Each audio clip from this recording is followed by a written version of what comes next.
నమస్కారం ఘంటారావానికి స్వాగతం ముందుగా ప్రధానాంశాలు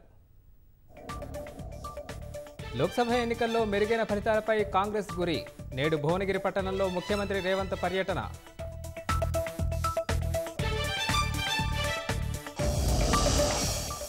రాధాకిషన్ రావును జైలు నుంచి కరీంనగర్ తీసుకెళ్లిన పోలీసులు చికిత్స పొందుతున్న తల్లిని చూసేందుకు వెళ్లిన నిందితుడు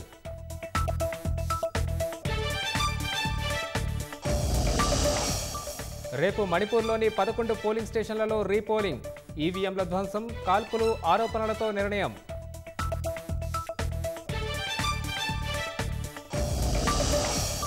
రాజస్థాన్లోని రోడ్డు ప్రమాదంలో 9 మంది మృతి ట్రక్కును ఢీకొని పెళ్లి బృంద వ్యాను